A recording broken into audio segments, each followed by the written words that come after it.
Hi to all those seeking vibrant health. It's Dr. Rachel Northern, and this is one of my monthly talks. And tonight I'm talking about routines and creating momentum. Right now we're entering a time, usually this time of year, back to school time. This year is definitely a different and unique way we're entering this time. So I think it's important to talk about how we still need to get back into some routines and ways to kind of create your own routines if, say, you're still stuck at home doing school or doing work. And so we're going to talk about that, creating momentum, also on what kind of things you want to create a routine for. So many times I have patients come in and they're just like, I just struggle, Dr. Rachel. I know I should exercise, or I should eat better, or there's a list of things that they should do, sleep more. And, it's like, what do I focus on? What do you want to focus on? And first off, most people want to focus on multiple things.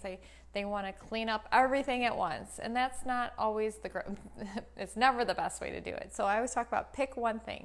If you want to clean up your diet and you want to do, focus on that, then focus on that. But maybe don't worry about losing this much weight and cleaning up your diet, and sometimes those go hand in hand, but also worrying about how much you're exercising and how much you have to spend time with your family and all these other things that we juggle in our lives. So usually if you pick one thing and build momentum, because you can start picking that one thing, start small. Say you want to exercise more. Okay, 5 minutes a day. I start people with little things. Okay, on your lunch break, can you walk 5 minutes? Is that doable? Can you take the stairs up and down the stairs, or walk around your block on your lunch break? Something like that, start small. And then it's funny because patients, then we can add it little by little, and the next thing you know, it kind of spills into other areas of life where they get a little bit more successes and build some wins. So a lot of people say, I'm just too busy. That's the reason why. I just don't have enough time in my schedule to do the things I want to do, or choose these healthy things. Family gets in the way, work gets in the way. Right now I have a lot of patients who are not only taking care of their kids, but maybe even their elderly parents that they're having to deal with and manage maybe healthcare issues and medical issues with their family, extended family, and then like personal time. I don't have personal time, some people say. Some people say they're just too busy. And the old adage is talking about you make time for the things you value. So you do. So that's telling me, yes, you probably value your family, your work, and your extended family, but you also need to talk about valuing yourself and taking care of yourself, because if you don't take care of yourself, then you can't take care of all these other things that are up here. And when people say they're too busy and don't have time, well, that surveys that keep coming out say that the average American watches 34 hours of TV or is on their phone 34 hours a week. So we have that. I have that little app that comes up and tells me how much time I've been on my phone over the course of a week, a little report that comes in. I'm sure you see that too, or you can see that if you want to actually pay attention to it. And that tells you, hey, are you wasting time on some of these apps that maybe aren't productive? Like tonight, I'm trying to give you good information, but I don't want you to spend 34 hours a week watching me either. I want you to spend time focusing on things that you need to do and things that can improve your life to make your life healthier. I believe my purpose is to help others grow physically and mentally and socially and just be healthier in all areas of their life, and that's what I try to encourage people to strive for. So going into values, about what do you value? Kind of, if you get back down to your core, find out what you truly value, and if you can leverage what you value, then you can start creating some momentum and build some of these routines. Because if you don't really care about something and you don't really value it, if you really don't care about eating healthy, you're not going to eat healthy. Now, I care about eating healthy. Health is really high on my value list, which is, good for me because I'm here teaching you about it. Truth is also high on my value list, so I always want to be truthful when I teach information. I try to do research and find out, get the basis on that. So I have a lot of values that when I try to evaluate on myself and try to be congruent with those values. Seeing what inspires you. What if you look around and you see people's life that you are inspired by, well, how can you mimic those inspirational things that you like? We have talked about this in other talks as well. And doing a self evaluation is helpful. So about once a year, I just Google value exercise. And there is a multitude of people who have created exercises to figure out what your values are. And every year I can do a different one and get a different spin on the same thing that I know about myself. But it kind of gives me another little level deeper of like, oh, I didn't realize I like, certain things. But in certain ways I can phrase it and come up with like positive affirmations through my values. But about once a year I do that evaluation myself, even though I'm pretty certain of what my core values are. So I would encourage you to do that, because if you find out what you value, that can moment you in a way. Because, for example, in my life, I wanted so badly, I envied these people that got up at 5 a.m. It was like the 5 a.m. club, and they said they say they're more successful and all these attributes of these successful people to get up at 5 a.m. And for so long I strived to be the 5 a.m. club. And my problem was with that is I value sleep and getting adequate amount of sleep a night very highly.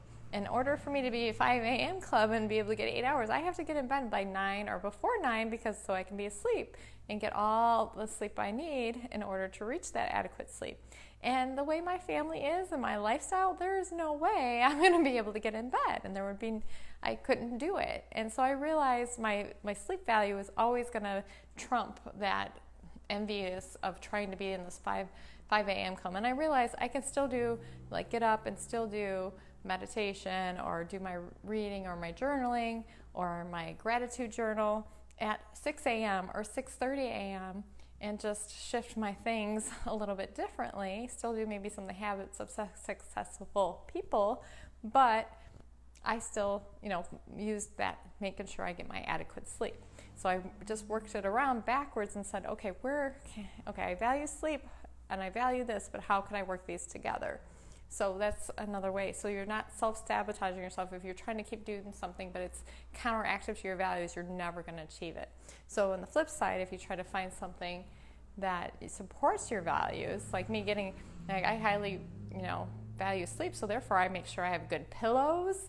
I make sure I have a good mattress. I make sure I have adequate temperature in my room. So those are kind of things I invest in my life. So that's easier to do. So another just good suggestion, do a self-evaluation, trying to figure out what your values are, so then you can leverage those values to help you create the momentum you want. And continue on in the self-discovery. Are you shoulding all over yourself? Is there that should list? I should do this, I should do that. Is it actually what you want to do? Is it something somebody's told you to do? Like I was saying about my story with the 5 a.m. club, everybody's saying, oh, you only can be successful if you get up at 5 a.m. And really it's not true. There's all kinds of artists and other people that they stay up late, their creative times at night, they sleep during the day. So you can be successful and not get up at 5 a.m. So I was shoulding on myself, so I should do this. And so I realized that's just not congruent with me, and trying to figure out, are you living according to your calling, what you actually want, or are you living to what others have dictated to you, either parents or teachers or mentors? You got to see what's congruent with you. So making sure that the things you want to do are things that you want to do, not things that people told you should want to do. So it sounds kind of complicated, but I hope you get the gist. So just maybe sit down and journal. Say, what do I want? And I do this periodically myself. Every quarter or so I sit down and say, what do I want? What do I want out of the future? What do I want to see? What do I want to feel? How do I want my family to live? And how do I want my office to run? So continue on that. Do a vision exercise. Look ahead and see how do you want to be in the future. See yourself 3 years out, 5 years out. Do you want to be still doing the same things you're doing now? Do you still want to be at the same job or the same education level? or whatever. Maybe you want to learn how to paint or play the guitar or different things like that. Then you have to create that time to invest in those things, and you have to start now if you're going to do it.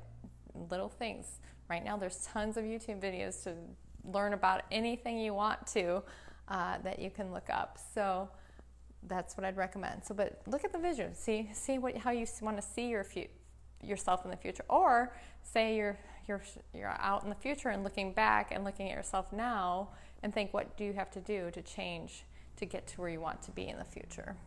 So, and put feelings with that. How do you want to feel with that? Not just like see what you want to do, but how do you want to feel? Do you want to feel like you've satisfied in your achievements?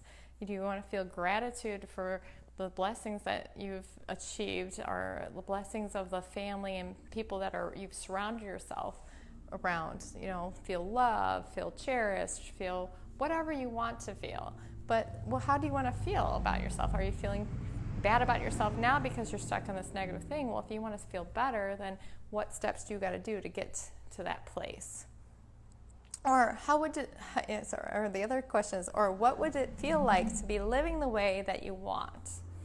So, it comes back to that gut, because feelings, we talk about when people go buy a car, they create a feeling, like at the car dealership. They have a smell, and they have this thing. And they say people buy cars and buy certain things because of a feeling. They get that excitement and all that. So same thing. How do you create that for yourself to get you motivated to do the things that you truly want to do? And then, what is holding you back? Is it fear? Now, fear is actually a good thing. Fear is like getting you kind of stimulated and saying, okay, is this deadly? Is this not deadly? Most of the time in our lives nowadays, it's not something deadly for us. It's just something that maybe we're not we're fearful of change or doing something different. And so that's a good thing. So maybe that's bringing you awareness, like, oh, I haven't done that before. It's kind of, you can turn that fear into excitement. And you should use that as like an antenna to say, hey, oh, this is something different. Stepping out of that comfort zone a little bit. Is it going to kill me to write a book, for example? It took me many years. It took me about 10 to 12 years to finally get my book published. It took me 10 years to finally commit, to think about it. And then finally I committed to actually writing it. But it was fearful of like what other people think and criticize them. There were so many things, but I didn't let that stop me. I said, well, it is what it is. I feel like I was compelled to do what I felt like I needed to do. Is it also holding you back because you don't have a lack of connection? Like you actually don't really want to maybe do that, like I was talking about before, or you've just kind of lost sense of like where you are in your life. Kind of sometimes do that self-discovery and find out where you are. You have to know where you are to know where you want to go, just like the GPS. If you don't know where you are on the GPS, they can't tell you how to get to the destination you want to go to. Another thing that holds people back is perfectionism. And I can admit I've stumbled into this many times. If I can't have it perfect, if I can't go to the gym, for 45 minutes and do all my exercise and have the right machines there and, reach these certain pinnacles, then why bother, And perfectionism is not healthy. It's not healthy at all.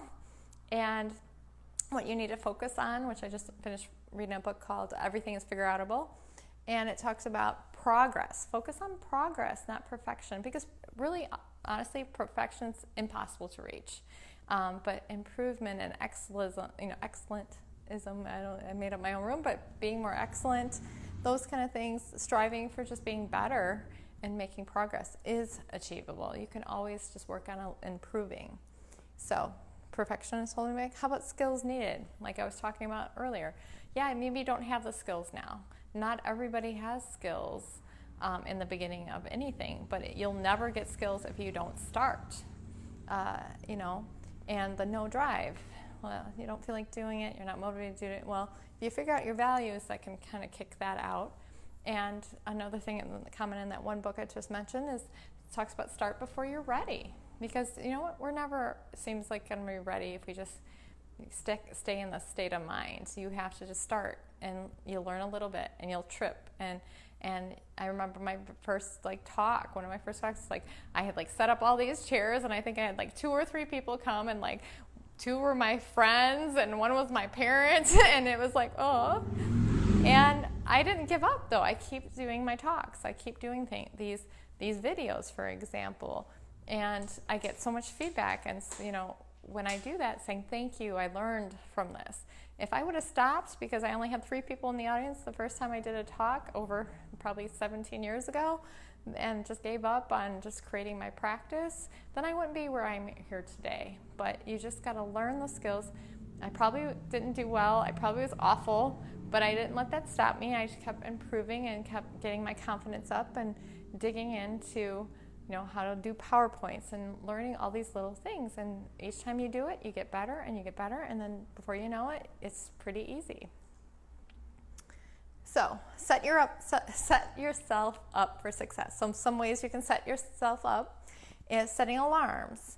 I had a patient come in this week that talked about her daughter has to stay home for online learning, and she has to go to work, and her teenage daughter has to be home. And I said, well, have her set up alarms, just like the school bell. So when she switches over, so then she's feeling in changing maybe position where she's sitting at the kitchen table, just so she can switch it up and create this routine, so that makes her feel like she's still in school, still making her get more motivated and stay on track with what she needs to do. I also talk about patients setting alarms for taking their vitamins, or doing a posture check when they're sitting at their desk and they're, after a couple of hours. I tell people set alarms every 45 minutes to an hour to straighten up and stretch and maybe get up and stretch. So that can help you set up and get you started for a routine. And after a while, your nervous system, when you repeat things, it starts to do it automatically. And it starts to alert you before even the alarm goes off, because you programmed your nervous system. For example, for me, I work out every Tuesday, Thursday, Sundays. So when I don't work out on those days, it freaks me out. So I'm my body's what? Wait a second. You're supposed to be on the treadmill today, So it's even on vacation. I was oh, it's Tuesday. I got to go for a walk. I got to do something. So it's kind of fun to let your body, once you get that routine done, your body automatically goes in this, gets in this nice pathway, and it's easier once you facilitate that to go down that road. All right. So, and also dissect, pay attention to what you're doing now. Maybe take a time survey for the 1 week. Write down all what you're doing every day and how much time you're spending on certain things, and see where you're wasting time, where time could be used for better things to make those improvements that you want to, or move towards the things you want to do. Okay? And also evaluate what is working and good in your life when you do that evaluation, and what is not, what is unhealthy, what's dragging you down, and try to eliminate those things that are toxic. And like I said, write it down. Planners are always good. Using your calendar for the alarms and things are good. Setting goals, which I have all these talks on YouTube talking about setting goals, and what's also looking at your expected outcome. What do you want at the end of this? Now, I had a goal. I wanted to write my book in a year and a half. Well, it took me about 2 years to finally get it to completion. But you know what? Yes, I didn't make the first goal I had, but I got it done. I just pushed that deadline.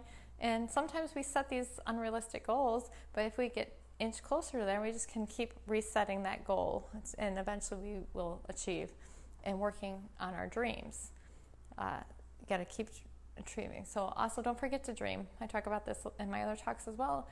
Remember to think about fun stuff. We forget to dream as we're adults, it seems. Kids are so good about, telling me oh, they want to be an astronaut or whatever they want to grow up to be, and we kind of dumb down ourselves as we get adults, and we take, get used to the same old, and we just kind of get dull. So take time to dream, and it's okay to dream big and have fun with it. So do those things. Another thing that's helpful to help with setting a new routine is pair some activities together. So, hey, you're having struggles to try to do these walks. Go walk with a friend.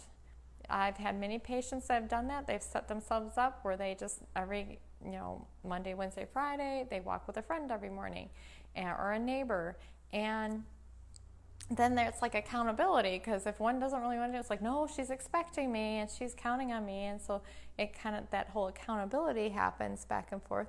So kind of pair that up. And then at the same time, when you're walking, you also can socialize and talk. And, instead of just talking on the phone, it's better to talk while you're walking. So you can do your social time. So maybe that's it. Next time somebody wants to call you up and say, hey, can we meet and walk instead at the same time instead of being on the phone? For me, this is one of my tricks of pairing things together. I really hate, it's a strong word, I know, but I don't like reconciling my books or going over my financials. It's not, I love what I do. I love being a chiropractor. I love helping people. Unfortunately, part of having a business is also you got to make sure your business is running well, the lights are on, and keeping everything running. And, I got to pay attention to the books. And so, once a month I have to sit down and do my books, and usually it's twice a month, but so I got to go through things. And so what I do is I have I either pull up YouTube or I pull up one of those other music stations on the computer, and I play whatever music I feel like I'm inspired by at the time, and that just helps me to distract me, helps me keep me entertained while I'm doing what I think is mundane and crunching the numbers and balancing the numbers. So that helps me get it done, because really I don't ever want to do it. I'm not motivated to do it, but it helps me get it done. And for me to be successful, that's a piece of my life. I have to make sure it keeps in check, that a routine I have to keep.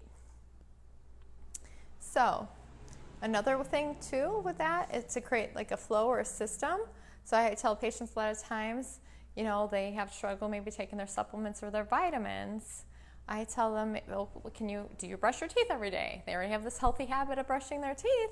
So I try to pair taking their vitamins with brushing their teeth. So it's like this, little cog is saying you wake up, you automatically brush your teeth, and I say put the vitamins right next to your toothbrush, or in the same drawer as your toothbrush or the cabinet, but put your vitamins right there. So then as soon as you brush your teeth, you take your vitamins. So then we know we got that. You pairing those routines.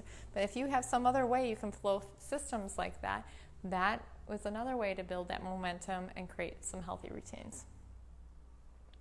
And I talked about this a little bit already, but find an accountability partner or a group. I have a couple groups of friends that help me with business goals and other things in my life.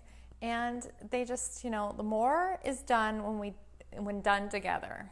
So if you do things together, we know that, many hands make work light. So the more people you can get to help you with those things that you want to do, what you want to accomplish.